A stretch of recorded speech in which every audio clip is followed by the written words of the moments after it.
Muchas gracias, doctor Yurbal. Inicialmente deseo agradecer en su persona la invitación del ISACS para hacer esta presentación, la presencia de todos ustedes.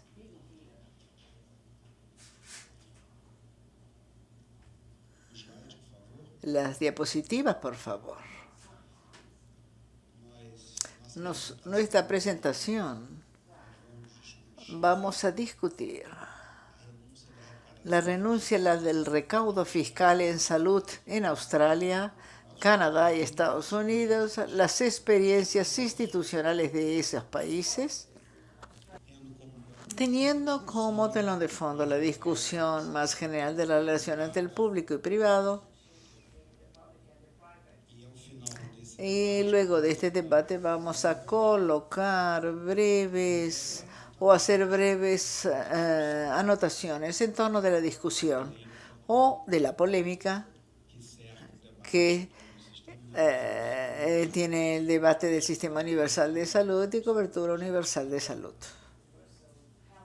La guía de esta presentación se divide de la manera que ustedes verán. Haremos una breve discusión teórica sobre el tema.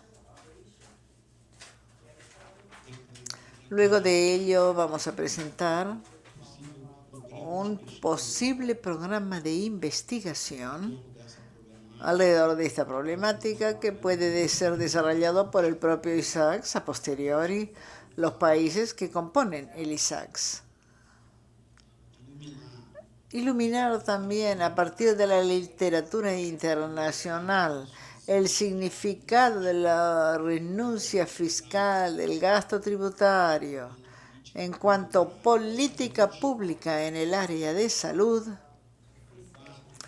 En el cuarto punto, haremos una breve discusión comparando experiencias institucionales entre los referidos países que presentan modelos diferentes. Y finalmente, presentando algunos desafíos para los países suramericanos en el ámbito de la UNASUR.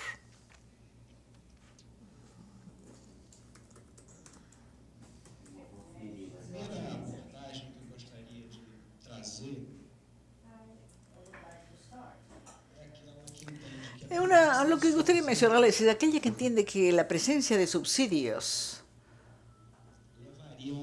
conduciría al aumento del precio del nivel de equilibrio del mercado de los planes de salud. Sea ese mercado, dada la presencia de subsidios por parte del Estado, que tendría condiciones entonces de operar un precio por arriba del precio, superior al precio del mercado, en virtud de la presencia de subsidios. Esta discusión es llevada por aquellos economistas que poseen tradición en la teoría neoclásica. Una buena referencia de Pauli, que es un autor norteamericano, que como ustedes pueden observar, ese texto no es un texto nuevo o tan nuevo. Fue producido en el año 1986. Por otro lado, tenemos un abordaje de cierta manera que es aquella que nosotros privilegiamos en nuestra línea de argumentación. Es la que indica que la presencia de ese subsidio termina, a final de cuentas, favoreciendo las condiciones de rentabilidad del mercado de planes de salud. La idea que está presuponiendo dicha afirmación es que el sector de salud está organizado de manera capitalista, dadas sus características de costos y precios presentes, va a presentar problemas de rentabilidad. Una vez que se presenten estos problemas de rentabilidad, como ese sector, o sea, el sector salud, es imprescindible desde el punto de vista político y social, ello va a colocar al Estado frente al dilema de o aplicar subsidios a una actividad privada socialmente relevante, pero que posee problemas de rentabilidad, o ampliar los mecanismos de intervención que sería, digamos así, objetivado en un modelo de seguro social, de seguridad social, en otras palabras, en un modelo universalista. Este es un segundo abordaje que observamos en la literatura.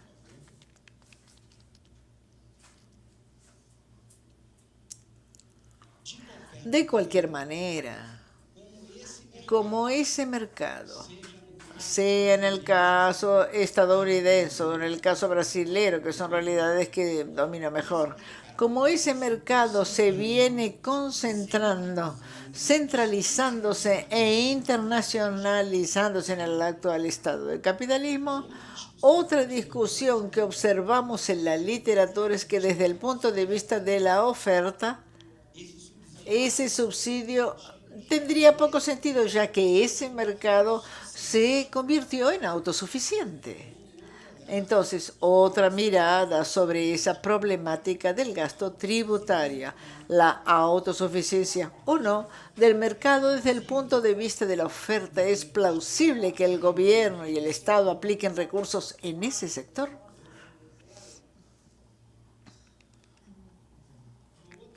Otro abordaje posible para analizar ese objeto es aquella que entiende que la presencia de subsidios, imaginando que los empleadores deberían solventar los costos de la fuerza de trabajo, es imaginar que ese subsidio es un elemento que ayudaría a los empleadores a partir del Estado socializar el costo de la reproducción de la fuerza de trabajo.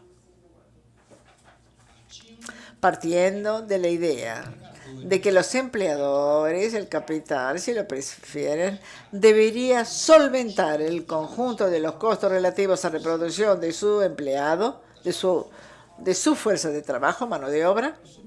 El subsidio puede entenderse como una manera del Estado estar socializando el costo de la reproducción de la fuerza de trabajo con el capital. Un abordaje naturalmente de matriz marxista.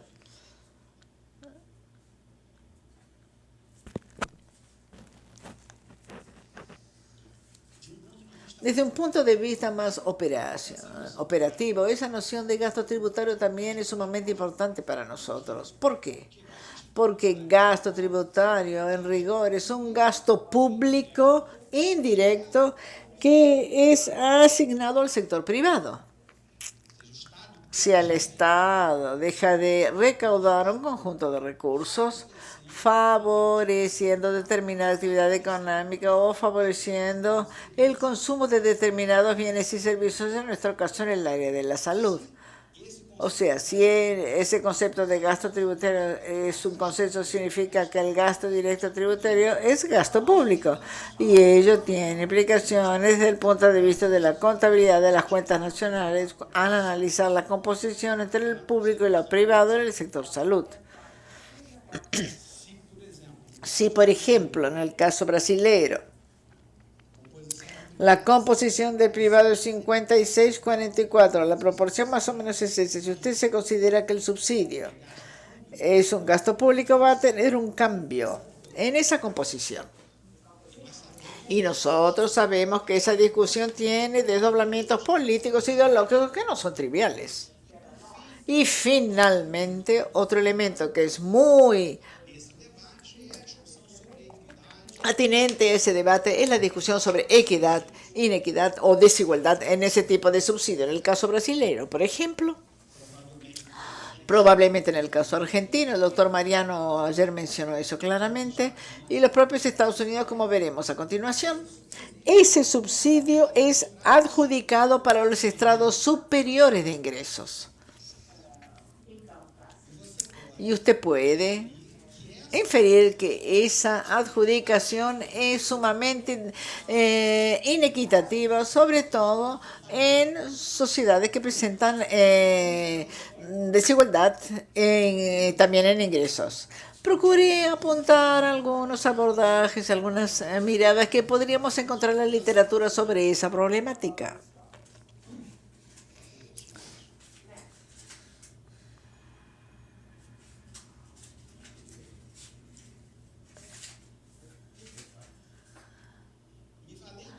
valiéndome de las presentaciones realizadas ayer. El doctor Mariano dejó clara la necesidad de avanzar en la capacidad de producir datos con calidad sobre esos subsidios. En el caso brasileño, en función de una circunstancia muy particular, nosotros conseguimos avanzar. En la experiencia australiana, en la experiencia canadiense y en la norteamericana, esto también ya está muy avanzado. Nosotros pensamos mensurar, medir. ¿Existe subsidio? Sí, existe subsidio. ¿De cuánto es?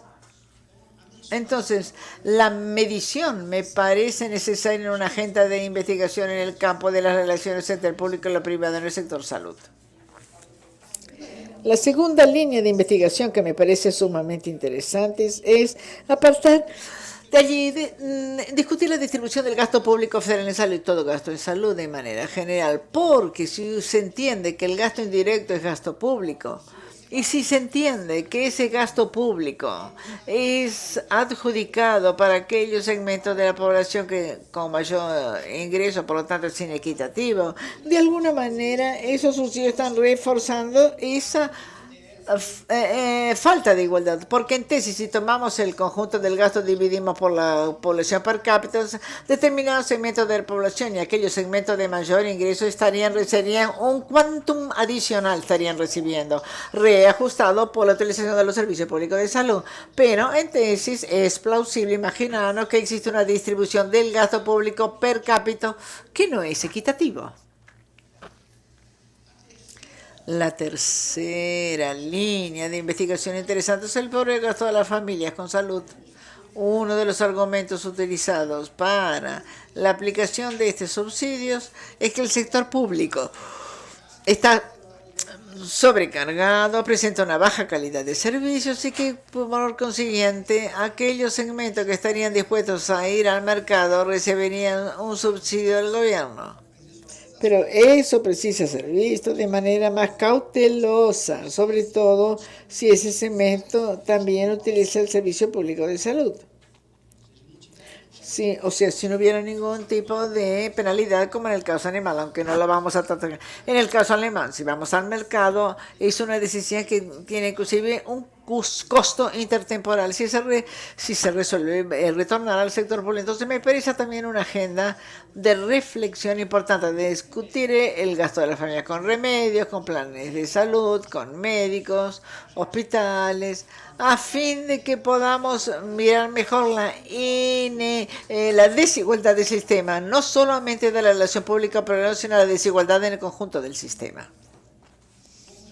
Como ya hablamos anteriormente, este subsidio estimula el consumo del mercado de prepagas.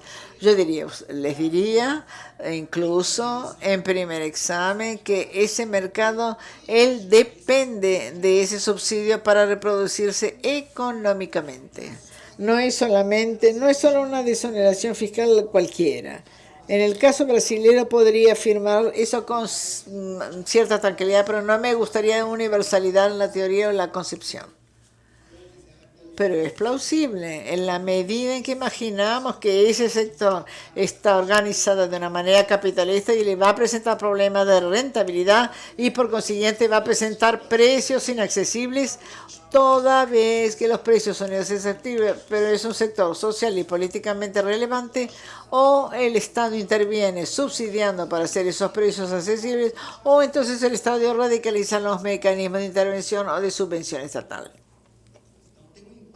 Entonces, hay un impacto sobre la dinámica del mercado que no es, digamos así, algo secundario. Estoy afirmando incluso que no es solamente sobre la dinámica, sobre la propia reproducción de ese mercado a largo plazo. En cuanto al sector capitalista. Otro elemento importante es que la renuncia fiscal tiene un impacto sobre la facturación del mercado, que es un resultado de ese programa de investigación anterior. ¿Quién es que paga plan de salud o prepaga en un esquema que el gobierno o el Estado da un subsidio al mercado? Son las familias de los trabajadores, son los empleados, los empleadores, el Estado y la renuncia fiscal. Si nosotros pudiésemos descomponer la facturación del mercado en términos agregados, él está compuesto por los recursos de la familia, de los empleadores y del Estado a través de la renuncia fiscal. Entonces, el Estado participa a través del subsidio de manera indirecta en la composición de la facturación de ese mercado. Y finalmente, sobre todo si ese subsidio representa un monto significativo sobre el gasto público directo, por ejemplo,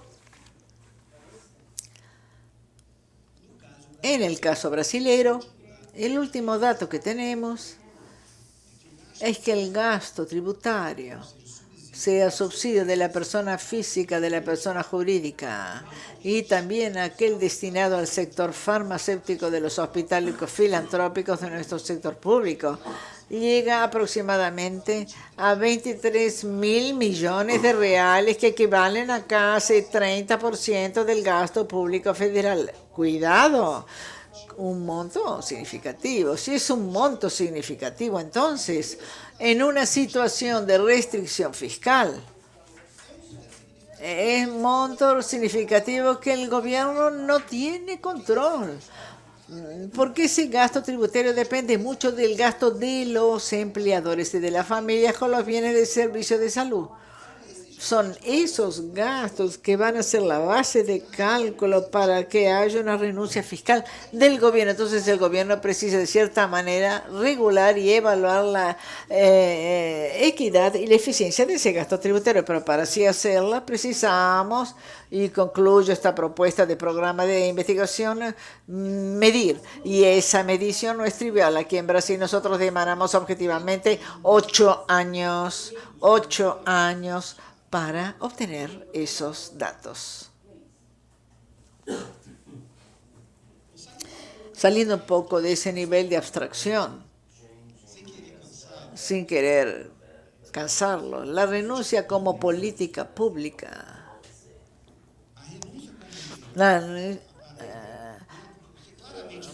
Usted claramente puede identificar esa renuncia en cuanto a beneficio, toda vez que la persona está reduciendo el pago del impuesto a las ganancias. Me parece una relación bastante directa. Otro argumento para justificar la presencia de ese subsidio es la reducción de impuestos para los contribuyentes que enfrentarían gastos catastróficos en salud. No voy a entrar en el mérito de tal justificativa, podemos discutirlo a posteriori. Otro argumento muy común en la literatura, ya dicho aquí, la tentativa de contención de costos y reducción de filas de espera en el sector público. O sea, voy a subsidiar determinados segmentos de la población a fin de que se dirija al sector privado en la expectativa de que reduzca la demanda del servicio del sector público. Otro argumento, también muy frecuente en la literatura, el patrocinio de ese mercado. Con el subsidio estamos patrocinando el consumo. Y finalmente, podemos entender esa renuncia en cuanto a un determinado incentivo a fin de moldear la regulación de ese mercado. Sin querer cansarlos con la experiencia del caso brasileño, pero que es aquella que más conejo. Imagínense si ese subsidio pudiese ayudar a nuestra agencia reguladora a definir el techo de reajuste de los planes individuales. Como sucede, profesor Marmon, en el área de medicamentos en Brasil. Esa misma desoneración fiscal que es dirigida al sector de medicamentos en Brasil tiene como contrapartida en ley el control de precio del sector de medicamentos. En el sector salud eso es más flojo en el sector brasileño, pero lo que nos interesa aquí, un ejemplo para ilustrar, es que ese beneficio puede ser visto en tanto un incentivo que puede ayudar al Estado a rediseñar el mercado de planos de salud, ya que ese subsidio es importante para su dinámica. El próximo, por favor.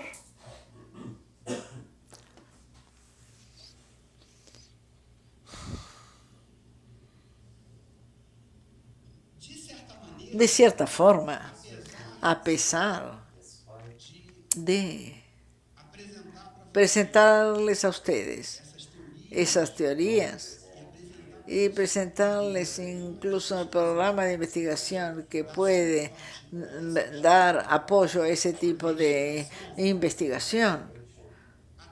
La tentativa de comparar esos países es sumamente... Ella es exploratoria por un lado, pero por otro lado es una primera aproximación, de manera entonces que no profundiza la comparación entre esas experiencias que vamos a analizar. Particularmente queremos entender la racionalidad de ese gasto tributario en ese sistema.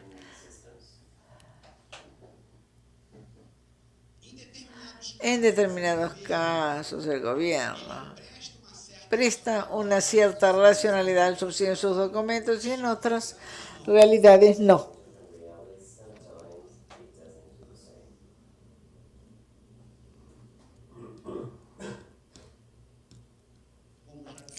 Como ya lo dijimos, la literatura apunta que algunos países ofrecen incentivos gubernamentales a los contribuyentes mediante la reducción de los impuestos para el consumo de bienes y servicios privados de salud.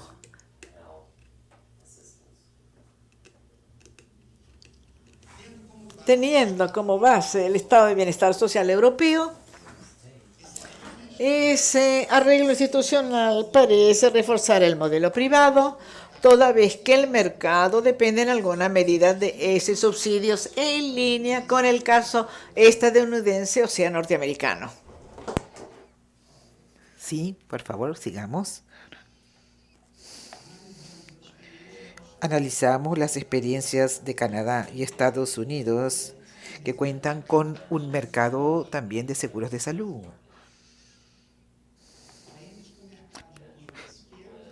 Ahora, países con pequeños gastos vemos que es residual, está localizado o inexistente. Supongamos el caso de Inglaterra, de Alemania, Francia, sistemas de la salud con los seguros sociales. Hasta un cierto punto vemos que hay una idea implícita que dice que la existencia que de estos subsidios está directamente vinculada al funcionamiento del mercado de seguros de la salud o del sector privado en términos generales. Sigamos. Esas experiencias pueden enseñarnos importantes lecciones en lo que se refiere a la forma de abordar los subsidios destinados a las familias y a los empleadores en Sudamérica. Aquí tenemos el caso de Argentina y de Brasil, pero puede incluso ser que hoy a la tarde, ya que el caso colombiano me parece que tiene otro tipo de perfil, hay otros países que se pronuncian por este lado. Yo ignoro las experiencias sudamericanas. Me sorprendí porque vi que busqué en la literatura y no sabía que había estos subsidios en el caso argentino. Y se los digo, y mismo que yo sigo al pie de la letra la literatura.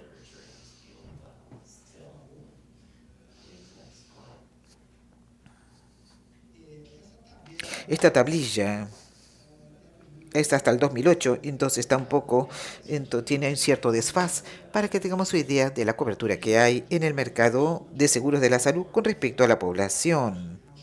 Australia en el 2008, 50% de la población estaba cubierta, ¿no? Caso también brasilero, pero 26,1 está incluido también los planes odontológicos. En Canadá tenemos que dejar constancia de que como hay de hecho el sector privado es suplementar, estamos hablando sobre la cobertura en el sector suplementario. Hasta el 2008 habría aumentado este dato de la OCDE 2010. Y en los Estados Unidos no sé exactamente por qué bajó, que quizás debido al envejecimiento de la población. Y aquí pues la medición de OCDE, de los países OCDE, no considera a los sectores que entraron en el Medicare, en este cálculo del seguro de la salud, pero sabemos de que hay esquemas privados hoy día en atención a los adultos mayores en los Estados Unidos que el profesor Ted Marmor podrá explicarnos más tarde si así lo desea. Sigamos, esta tablilla sirvió para ilustrarles el tamaño que tiene el mercado en estos países que habremos de analizar y Brasil también entró por casualidad. Bueno, el caso australiano ofrece cobertura universal a través del Medicare, allá también conocido como Medicare, como en Estados Unidos. En 1999 el gobierno australiano introdujo este programa Private Health Insurance Rebate Initiative para promover descuentos en la compra de seguros de la salud, o sea, en casi al 30%. Bueno, para que entiendan, por cada unidad de dólar que la persona pague al seguro, el gobierno le devolvía 30 centavos por cada dólar. Todos los australianos elegibles al Medicare también eran elegibles al descuento. Si es que el empleador pagase en la prima, en lugar del empleado, también tendría derecho a este descuento, porque la financiación de este mercado en general lo hacen los empleados y también lo hacen los empleadores. Sin embargo, esta política de descuentos de los 30% según la literatura tuvo poco impacto en el aumento de la cobertura de los seguros de la salud. Bueno, podemos nosotros aquí remarcar el hecho de que esta política en Australia, de una forma deliberada, o sea, no fue una política, no surgió de un cierto empiricismo, sino que tenía como objetivo, aparentemente en tesis, reducir la demanda sobre los servicios públicos de la salud. No voy a entrar en el mérito ni haré un juicio de valor. Digo nomás que el gobierno, o sea, tuvo iniciativa e implementó una política y esta política no fue exitosa. ¿Qué es que hicieron ellos a continuación? Veamos en la próxima diapositiva. En el año 2000, el gobierno introdujo la política de cobertura de la salud vitalicia, que estimulaba a los jóvenes a que comprasen un seguro privado hospitalario para mantener su afiliación en su ciclo de vida por la necesidad de la cartera de los seguros de la salud en términos actuariales. La población joven en tesis se enferma menos y es importante para hacer este marco. Y funcionaba así.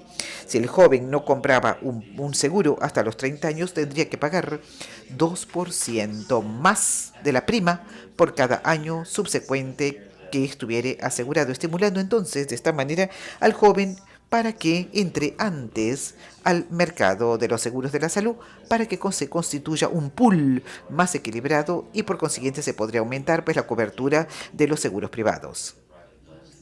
Continuando con la explicación sobre la política, digo, si él comprase un seguro con cobertura hospitalaria a los 40 años, pagaría 20% más de que alguien que tuviese la cobertura a los 30 años de edad. Luego, después de 10 años, esta carga adicional sería retirada. Con esta política, entonces, después de 4 años, el tamaño del mercado saltó de 15 al 45% de la población. Entonces, bajo el punto de vista del gobierno australiano, esta política que ayudó a la que introduce a poner al joven en el mercado ha favorecido el crecimiento del consumo también de seguros.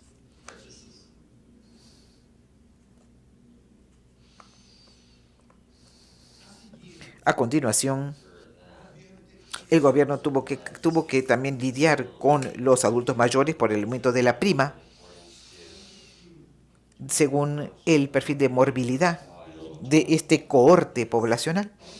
Entonces, el gobierno australiano también puso más descuentos en el 2005 dirigidos a los adultos mayores, 30% para las personas de menos de 65 años de edad, 35% para las personas de 65 a 69 años de edad y 40% para las personas con 70 años o más. Y ustedes ya saben que, por supuesto, este grupo poblacional también tiene una carga de enfermedad mucho más alta, y esto habría de presionar los costos del sector público. Esta política se cumple con la política anterior definida por el gobierno australiano. Los seguros de la salud están subsidiados entonces en Australia para que las personas financieramente capaces eviten las colas de espera en el sector público y esta cifra del 7% del total del presupuesto público en el campo de la salud, aunque se refiere al 2008. Sigamos la próxima transparencia. En el caso canadiense, como dije antes, todos los ciudadanos canadienses reciben cobertura pública de la salud a través del Medicare. Sin embargo, 2/3, según datos OCDE, 2/3 de los canadienses, este dato del 2010, no sé si ha habido algún cambio, tienen pólizas de seguros suplementarias. De cualquier manera, no se permite la cobertura privada de servicios, también incluso en Medicare, por ejemplo, es la diferencia gritante en relación al mercado brasileño.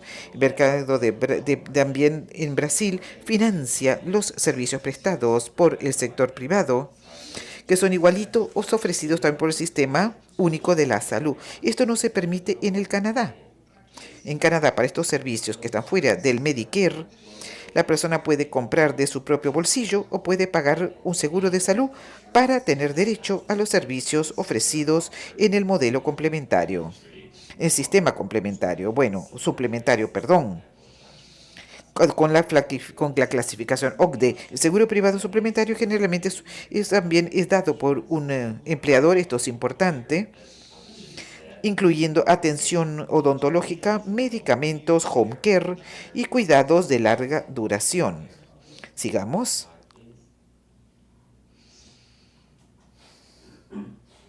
Se instituyó un crédito fiscal específico sobre gastos médicos, que también es un subsidio para gastos también con los seguros para impuestos directos. La legislación también hay gastos que las autoridades federales también como un alivio fiscal para los contribuyentes, incluyendo muchas cosas, prótesis, dentaduras, hospitales, costos de cuidados y todo lo demás. Prima de los propios planes de salud. Entonces el Estado subsidia a las familias que usan el sistema del sector privado, sistema suplementario. Según la literatura, los individuos en diferentes provincias reciben subsidios que son muy diferentes con respecto a sus gastos, debido a la mayor o menor presencia del sector suplementario. La capacidad de oferta del Medicare, aunque esto no se encuentre en la planilla ni haya ningún dato objetivo tampoco que hable sobre esto, señor Marlon, esto básicamente está en la literatura, sí, pero a mí me parece que se precisa más evidencias empíricas. De esta manera, lo que yo les voy a decirle al Canadá vale para el caso también australiano, por el alto costo que estos gastos tributarios tienen con respecto a los gastos totales. 7% no es poquito, para regular y limitar el crecimiento del subsidio a los planes de salud privados. El gobierno va a fortalecer al Medicare, extendiendo su cobertura y disminuyendo el tiempo de espera de ciertos servicios. Sigamos.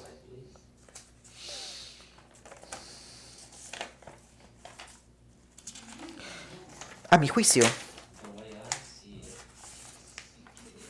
si nosotros queremos avanzar haciendo el análisis de esta relación público-privada, o sea, nosotros, Sudamérica,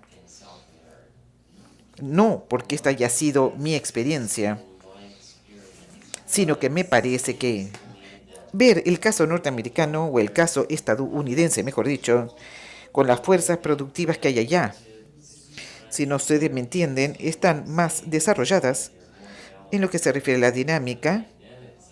Tal vez podamos nosotros pedir las mejores lecciones, aunque sea how not to think en el caso norteamericano. ¿Cómo no pensar en la experiencia norteamericana? Aquí yo cité al profesor Hacker, que forma parte del equipo del profesor Marmor. El profesor Hacker ha sido el ideólogo del Obamacare, digamos. Hablaremos sobre esto a continuación, según me han dicho. O ideólogo en el sentido a la idea del sistema de salud que ha sido derrotado en el Congreso Nacional Norteamericano.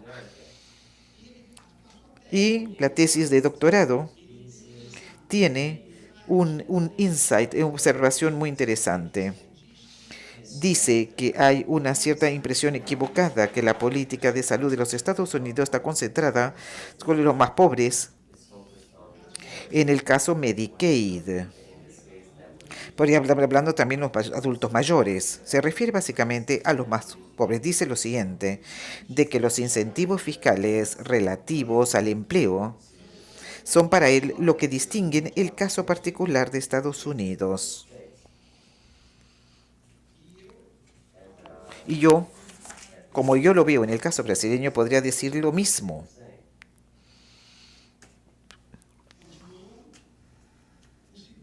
El seguro privado allí, como todos saben, es la forma de acceso más importante a la cobertura de la salud, porque el sector público hasta un cierto punto también cubre a los pobres y a los adultos mayores, aunque muchas personas no sean elegibles a unos programas, por eso existe el Obamacare o a través del Medicare y el Medicaid.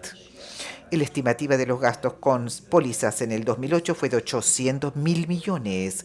Y también Easter Marmor, según un artículo del Forman en el 2008, en lo que se refiere, me olvidé ahorita cómo se llama el periódico, ya me lo recordaré ahorita, o sea, hubo 250.000 millones en términos pues de incentivos fiscales dados. Yo no pude verificar este número en los documentos del Tesoro norteamericano, pero si es que esto es verdad, si es así, eso quiere decir que el gobierno estaría solventando casi que el 33% del total de los gastos con pólizas en este año. O sea, el Obamacare quiere expandirlo para los sectores que estaban fuera del sistema, entre comillas. Pero igual antes del Obamacare, la presencia de los subsidios en el caso norteamericano ya era algo muy gritante, por lo tanto refuerza la tesis que tenemos de la dependencia que tiene este mercado para reproducirse de una manera económica, o sea, una dependencia estructural entre el patrón de financiamiento público de las políticas sociales y su dinámica de acumulación capitalista, si usted me permiten hablar en términos marxistas. O sea, los seguros empresariales son la tajada más importante del mercado, una de las causas más importantes del aumento de la cobertura de los planes privados cuando se le garantizó al empleador la posibilidad de descontar parte del impuesto con sus gastos con pólizas de los empleados. O sea, de la misma manera como el caso australiano, el empleador en relación al empleado, o si ustedes prefieren, pues la persona jurídica en relación a la persona física es privilegiada. Porque en general los planes son colectivos, hay una tendencia a que se reduzcan los planes individuales. Hablando pues así a grosso modo nomás. Y, y también los incentivos fiscales entonces reducen el precio del seguro pago por los empleados y por los empleadores también de las firmas, pues las pólizas individuales no son elegibles para la exoneración fiscal. Esta también es una diferencia marcante que nosotros denotamos en nuestra investigación. O sea, el caso brasileño, acá esto se puede hacer.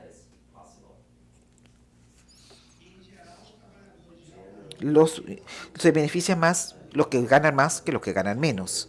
O sea, aparece el carácter de desigualdad de los subsidios. Está asignado para los estratos intermediarios y superiores de ingresos en el subconjunto de aquellos que están cubiertos por el mercado de pólizas.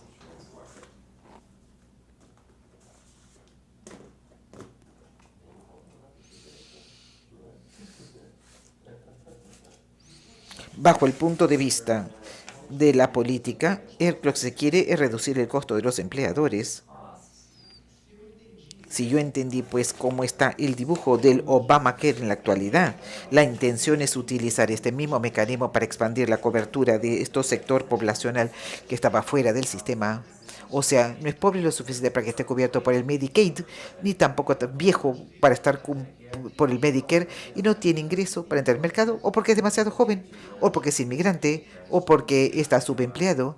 Entonces la idea es que se expanda la cobertura para estos sectores que estaban sin seguros, no estaban cubiertos por ningún seguro, ni público ni privado, a través de la extensión de los subsidios, subsidiando el sistema, o sea, ampliar los mecanismos de exoneración fiscal.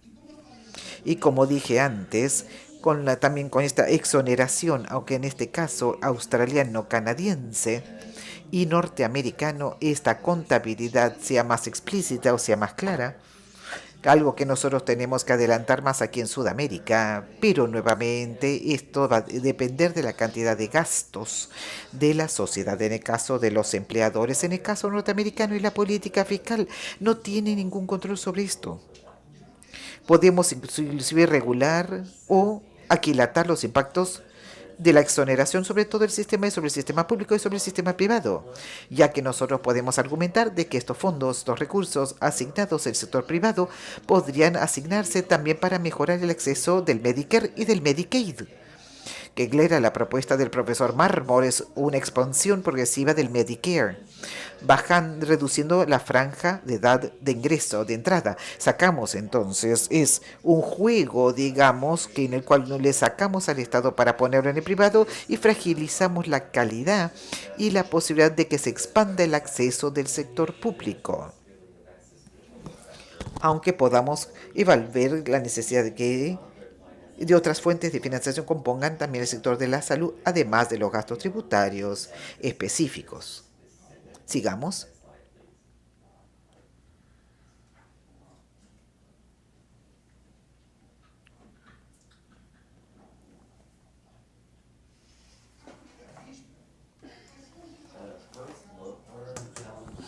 ¿Cuáles son los retos colocados para los gobiernos en los países de Sudamérica? Que nosotros escuchemos la racionalidad, que discutamos la racionalidad de esos subsidios, sobre todo en aquellos países donde la mezcla público-privada está establecida, sea en el modelo de seguridad, sea del seguro social con el sector privado, sea del sector, sea el modelo universal con el sector privado. En segundo lugar, medir ese monto y de alguna manera incorporar eso en la contabilidad, en las cuentas nacionales del sector de salud. El subsidio precisan ser medidos y precisan ser vistos dentro de esa óptica global. En tercer lugar, evaluar el impacto de esos impactos sobre equidad y eficiencia del sistema.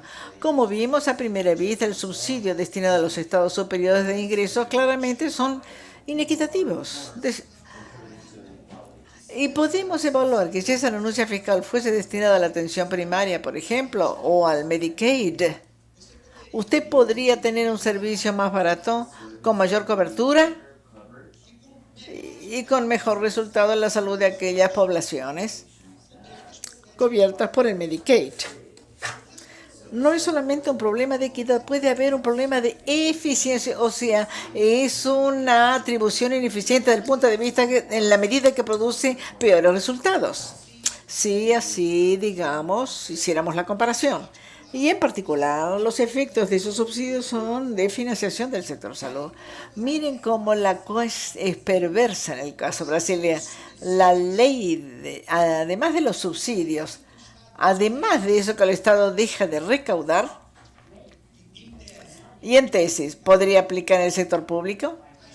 Las fuentes de financiación específicas del sector salud, en el caso de los medicamentos, son aquellas que son desoneradas, que no están onerosas. O sea, hay una doble desoneración, desgravación. Podemos volver si eso no quedó claro. Cuarto desafío, considerando una presencia creciente del gasto tributario, también conocido como gasto indirecto, también conocido como renuncia del recaudo fiscal o subsidio.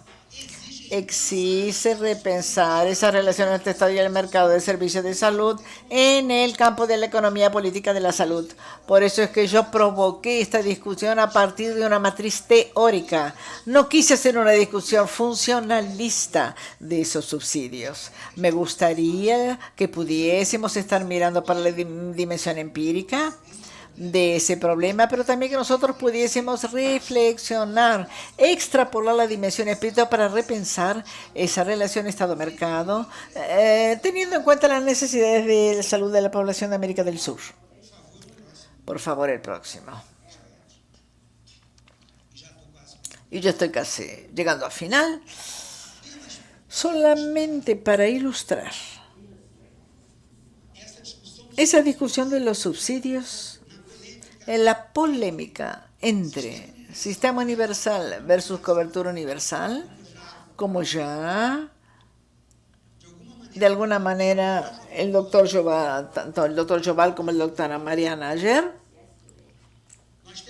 tenemos que en promedio el gasto público en salud de los países de la OECD llega al 8% del PIB, ¿no? Gasto público. En cuanto a la mayor parte de los países de América Latina y Caribe, por consiguiente, no somos solamente nosotros, el conjunto de América Latina y Caribe tiene un promedio de 3,8%. La propuesta de la cobertura universal de salud prevé un aumento de los gastos públicos para 6%, pero también prevé la creación de un fondo con subsidios para disminuir el reembolso directo y para reducir la exposición de los gastos catastróficos de los tratos inferiores de ingresos. Doctor Félix, me corrige, por favor. No estoy entrando en el mérito, pero parece que a primera vista esto se asemeja a uno de los sistemas existentes en el caso colombiano. Próxima diapositiva.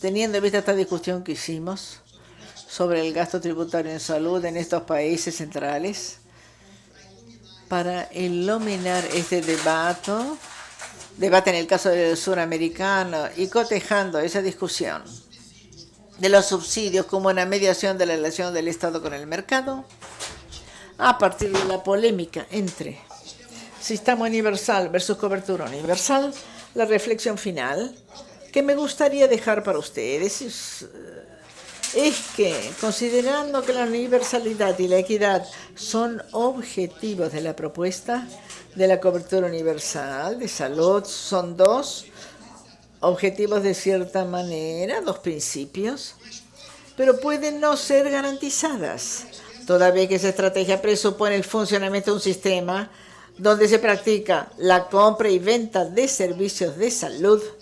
O sea, no está claramente colocada la cuestión del derecho. Entonces, el acceso a los servicios puede depender del ingreso, en cierta medida, puede depender de la posición en el mercado de trabajo o incluso de la propia condición de salud de las poblaciones. Porque en lugar de ampliar el subsidio al sector privado, ¿no sería más racional acaso, teniendo en vista a sus propios objetivos, cuál es la universidad y la equidad, para cumplir esos objetivos, adjudicar tales recursos al sector público? Entonces yo dejo esa pregunta para nuestra reflexión y desde ya me gustaría agradecer la atención de todos ustedes por esta presentación que tiene por objetivo ser introductoria, exploratoria, propedéutica, a fin de que compartamos experiencias y podamos iluminar ese debate en América del Sur. Muchas gracias.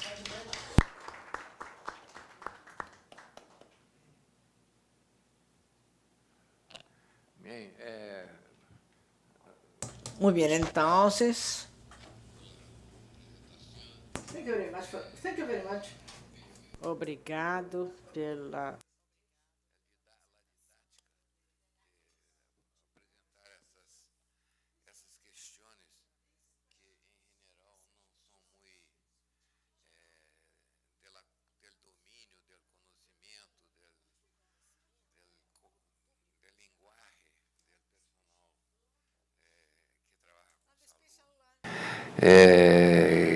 creio que com isso se cumpre objetivo de abrir uma caja negra, abrir tema de reflexão. E quero deixar aberto a perguntas, comentários a todos vocês. Não sei. Fabrícia. Bom, primeiro queria te parabenizar pela... En primer lugar, quería felicitarte por la excelente presentación y sin entrar en el mérito de la disconfortancia o concordar, me gustaría hacer una sugerencia. En primer lugar, yo desearía decir lo siguiente. Usted habló allí que uno de los argumentos para el incentivo fiscal, a ver si lo encuentro aquí, fue que sería la contención de costos y reducción de las filas de espera en el sector público. Frente a ello, nosotros podemos afirmar, tal vez, que los impactos en la atención primaria pública sería grande en el caso de retirada de esa renuncia fiscal. Si la cobertura aumentase sobremanera con la salida de los beneficiarios hoy día del sector privado, porque de acuerdo con la lógica de lo que fue expuesto, esa renuncia fiscal incentiva el mantenimiento de esos beneficiarios en el sector privado. Entonces, cuando nosotros retiramos ese incentivo, ellos se dirigen al sector público, incrementando la necesidad de cobertura, en primer lugar, y la pregunta es, ¿será que ese valor mensurado de la renuncia que precisa ser medido en realidad sería suficiente para garantizar la asistencia de los ciudadanos que egresan del sistema privado y que van a pasar usuarios del SUS, del Sistema Universal de Salud? Me parece que mi sugerencia sería entonces que nosotros insertemos en los temas de sugerencia para ser estudiados, medir cuál será el impacto en el sistema público si la renuncia fiscal no existiese, si ese incentivo dejase de existir. ¿Eso acaso no haría que el sector se convirtiese en inviable, en no viable? El doctor no está usando el micrófono, pero creo que está preguntando si alguien quiere hacer alguna acotación adicional. ¿Alguien más desea hacer una pregunta, un comentario adicional? Me parece que esta discusión es un ejemplo excelente de las ventajas del tema. ¿Estoy hablando demasiado alto?, pregunta el doctor. No, es ok, está bien. Lo que me gustaría hacer entonces es hacer algunos comentarios sobre los gastos impositivos para ilustrar las ventajas de pensar de manera comparativa cuando se explora el tema, cuál es la naturaleza del gasto impositivo, el significado social y económico que va a aparecer si nosotros lo cambiamos, lo modificamos. La primera cosa que yo me gustaría decirles es que estos tres ejemplos, Australia, Canadá y Estados Unidos y Brasil, no son ejemplos del mismo tipo de política. Parece que lo fueran, porque ellos comparten algunos temas, el dólar, el gasto, de esta manera, como la propiedad pero es más para que se acuerda a la persona cuando tiene ingresos mayores o cuando el impuesto es mayor. Eso es la propiedad de cualquier gasto impositiva cuando existe una variación en los ingresos. Pero más allá de todo eso, el gasto impositivo de los tres tipos son realmente bastante diferentes. Por ejemplo, en Australia tenemos el equivalente de una manera de los impuestos. O sea, sí hay también penalidades diciendo, nosotros preferimos que los gastos vayan a través del hospital privado y no en vez del privado, y les vamos a hacer pagar una penalidad. Si no lo hace, la penalidad es mayor si se coloca a la gente en el otro sistema. Esto es diferente del gasto impositivo para el costo de los varios rubros en Medicare, otros que no sean doctores y cuidado hospitales. En el caso canadiense, el gran monto del gasto se suceden en el Medicare. Esto no está tomando los gastos del Medicare y colocarlos en el sistema privado. Es inducir a las personas para gastar algo más que ellos de otra manera gastarían, por ejemplo, en clases o en drogas o lo que sea, o medicamentos. El tercero, que es el ejemplo brasilero, es un caso donde hay una cobertura doble. O sea, tenemos, no es para mantener a la gente en el privado, sino que tenemos la posibilidad de ir al otro sistema. De manera que usted entiende, me parece tres versiones diferentes, lo que llamamos la misma política, que no son... Cuando en el caso de Alemania, por ejemplo, las penalidades que se producen si usted va para el sector privado y después quiere salir, es una cuestión de política pública. Si no, las personas esperarían hasta que las actividades más caras se produzcan. Yo solamente quiero hacer un último punto o mencionarles un punto para enfatizarlo, que cuando usted examina los tres ejemplos diferentes, usted ve cuál es el papel diferente que el instrumento, que parece ser el mismo, puede tener o puede presentar. El instrumento tiene un papel diferente, un rol diferente. Entonces, no estamos en presencia del mismo instrumento. Eso es lo que yo deseaba decirle. ¿Alguien desea hacer algún tipo de...?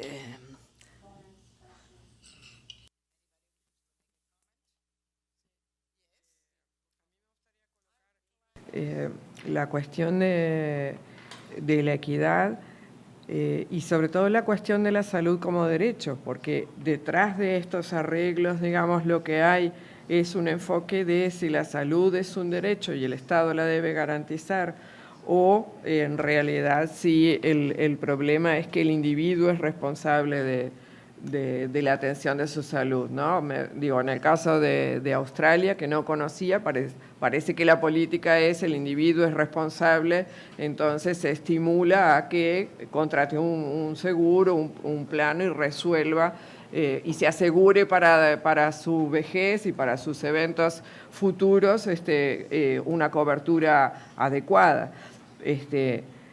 Yo no quiero juzgar si eso está bien o está mal, pero ahí el problema es el enfoque en el cual el Estado no tiene un enfoque de derecho a la salud y por lo tanto él no es responsable de garantizarle al individuo, entonces busca una manera de que el individuo se haga cargo de su futuro. Y creo que eso, en el marco de la discusión de cobertura universal y a la que vamos, me parece que son las cosas sobre las que hay que hacer hincapié, porque luego los arreglos, digamos, por los cuales cada país va a poder brindar la atención de la salud de las personas serán producto del contexto social y político, porque yo creo que el sistema de salud, en definitiva, es un arreglo político y social, ¿verdad? La sociedad dice cuánto quiere cubrir, cuánto quiere pagar por eso y tiene que ver con una historia propia de los países. Pero me parece que lo que no es renunciable o lo que no sería estaría en discusión es que el modelo que adoptemos de cobertura universal o la discusión que vamos a dar de cobertura universal tiene que tener claramente un enfoque de derechos, de que la salud es un derecho humano y por lo tanto el Estado debe ser responsable de garantizar la atención de la salud de las personas. Luego, si eso es, también me parece que cuando demos esa discusión, que creo que va a ser mañana, pero en definitiva el tema de cuál es la profundidad de la cobertura y cuál es la calidad de la misma no son temas menores. Creo que ayer fue colocado ese tema de que la cobertura universal puede ser una aspirina para todo el mundo o puede ser de profundidad para unos pocos. Me parece que ahí es donde también hay que discutir. Pero digo, lo que quería colocar ahora es que esta cuestión de cuál es el enfoque de derechos que tiene un gobierno, un país con respecto al derecho a la salud, es lo que después me parece a mí que va determinando esta cuestión de si es un problema del Estado, si es un problema del individuo, y luego en ese sentido está claro que cuando es un problema del individuo el Estado va a favorecer el crecimiento del mercado privado, porque bueno, esa es su forma de desentenderse del problema. Cuando es un problema cuando está asumido como un derecho, bueno, ahí aparecerán diversas formas en las cuales el Estado garantiza ese derecho, sea por sistemas completamente estatales, por sistemas mixtos, por sistemas de planos de aseguradoras. Bueno, eso será, creo yo, más discutible. Me parece importante señalar la cuestión de fondo.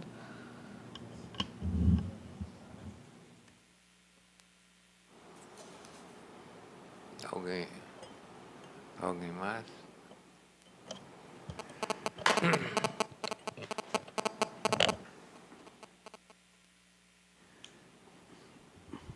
Bom, gostaria inicialmente Me gustaría inicialmente tentar responder tratar de responder a boa provocação a la da buena doutora provocación Fabrícia de la doctora Fabricia, no seguinte sentido. en el sentido siguiente. De fato, En efecto, ficou faltando ali uma quedó linha, né? Ou seja, faltando una pensar línea, estamos pensando essa dinâmica estamos pensando en público esa e dinámica privado, pública y ou privada. seja, quais são os impactos ¿Cuáles son los impactos sobre o Sistema Único sobre de el Saúde, até para Sistema tornar essa Única de política Salud, uma incluso política para hacer que viável, esa né? Ou política seja, uma política sea viable, con responsabilidad?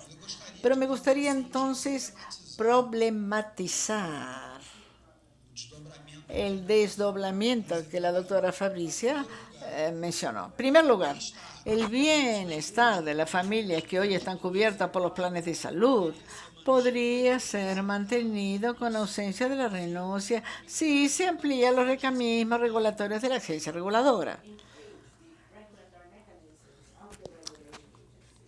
O sea, la tentativa de aumentar los precios en función de la retirada de la renuncia tendría como contrapartida una ampliación de la capacidad reguladora de la agencia responsable por esa actividad. Pero no paro por ahí. Cuando nosotros presentamos para ustedes la idea de que ese recurso sea prioritariamente asignado a la atención primaria y en la atención secundaria, nosotros estamos mirando para la carga de la enfermedad, por lo menos muy clara en el caso brasilero, dada la prevalencia de las enfermedades crónicas. O sea, toda vez que usted aporta recursos públicos para la atención primaria, que es fundamental en la constitución de cualquier sistema universal de salud, e incluso en la atención secundaria, usted está imaginando que tiene un tipo de intervención en el modelo asistencial a la salud a fin de evitar que la población se enferme a lo largo de su ciclo de vida. Entonces, esa operación no es solamente financiera, tiene por objetivo fortalecer el modelo asistencial que está privilegiando las acciones preventivas y de promoción a la salud. Ahora, sin duda alguna, que nada, dado el contingente poblacional en Brasil, imaginar que solamente la conversión de gasto tributario, o mejor, gasto indirecto en gasto directo, es suficiente para cubrir toda la necesidad de la población por medio del sistema público de salud. Pero eso sin duda es un problema, porque sí, desde el punto de vista del bienestar de esas familias, con la retirada del subsidio, ellas tendrían, digamos así, entonces un aumento de sus gastos con bienes y servicios de salud. Objetivamente ese gasto es sumamente inequitativo. Entonces, hay un problema serio de política, porque la presencia de la renuncia, y yo ya respondo, para dejar por último la pregunta del profesor Mármol, ya respondiendo a la doctora Elena, en el caso brasilero, que no me siento cómodo hablar del caso australiano, lo que se refiere a la presencia del Medicare Law en tesis para atender a todo ciudadano australiano. Prefiero hablar del caso brasilero. El caso brasilero, usted tiene un artículo en la Constitución que dice que la salud no es un derecho humano, pero es un derecho social y que depende de un conjunto de políticas. Y al mismo tiempo el profesor Marma, en el artículo 199, 3 artículos después, en nuestra Constitución, dice que la salud es de libre iniciativa. O sea, en nuestro caso, las dos concepciones, salud como responsabilidad del individuo y salud como derecho, están puestas y presupuestas también. Entonces, concuerdo con su reflexión, pero lo que está presupuesto muchas veces no está puesto en el conjunto de las políticas. Voltando a la pregunta de la doctora Farías, eso para no parecer, digamos así, de tener un sesgo de parcialidad. Es un debate que está colocado en el caso brasileño, o sea, es una polémica que está establecida. Si nosotros vamos a caminar en una línea de fortalecer el sector público, fortalecer el SUS, haciendo con que al mejorar la calidad del acceso al sistema único de salud, nosotros vamos a funcionar como un polo de atracción para la clientela de la medicina privada, radicalizando los derechos sociales a la salud y objetivamente, una vez al sector salud público, prestando los servicios a su población, liberar los gastos de las familias por el consumo de masa directo. Por consiguiente, tenemos un aumento del bienestar de la población, no solamente a través de la garantía de las políticas, sino mejorando el acceso a los bienes de consumo colocados en la sociedad, alimentos, por ejemplo, vivienda y otros bienes. Si vamos a caminar en esa línea o vamos a caminar en ese modelo paralela, dual, que de cierta manera estamos discutiendo aquí. Estamos en una disyuntiva histórica. Para concluir, profesor Marmo dijo una provocación muy interesante. La técnica, ella no puede ser analizada de manera desconectada de la realidad.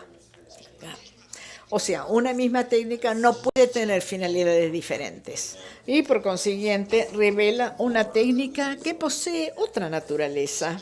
O sea, la técnica tiene que ser observada a partir del conjunto de relaciones sociales políticas de las cuales está insertada. Y me parece que ese abordaje nos va a ayudar en la línea sugerida por el profesor Mármol, nos ayuda a escapar de algunas trampitas. O sea, la misma política puede tener un sentido y una funcionalidad diferente. Como somos países diferentes, que estamos buscando de alguna manera construir una pauta común de esa sugerencia del profesor Mármol, también nos ayude a construir una pauta unitaria sin mirar para eventuales diferencias como un corte que no nos posibilite construir esa agenda común. Son esas mis consideraciones. Puedo solamente presentar un punto, ¿no?, en la conclusión estoy volviendo a lo que dijo Carlos, a mí me parece que toda esta discusión habría de ser muy útil si todos aquí que están en la mesa entendiesen claramente que lo que en el Canadá, cuál es la política en Canadá para lo que se refiere a la cobertura suplementar al seguro privado de los hospitales y de los médicos. Y la contestación a esto se habrá de recordar lo que dije ayer, tal vez no, que en el Canadá hay una provisión estatutaria y constitucional que evita que las aseguradoras privadas no puedan asegurar los hospitales, ¿no? Es ilegal entonces que cualquiera que pueda comprar, nadie puede comprar seguros suplementarios para contribuir a la cuenta del hospital o a la cuenta del médico. ¿Por qué es esto importante? Es porque se demuestra pues toda la idea de que la asignación de la atención hospitalaria no debe estar mediada por el tipo de seguro que usted tenga. Entonces, en contraste, en Australia vemos que el gobierno quiere pasar a través de una manera suplementaria y quiere garantizar todo esto porque no quiere que se vea en el presupuesto fiscal. En el Brasil, cuando estamos nosotros pensando sobre los gastos tributarios, estos dos casos hay un contraste, son dos situaciones polarizadas y podemos pensar en ellas, pues son completamente diferentes. Gracias.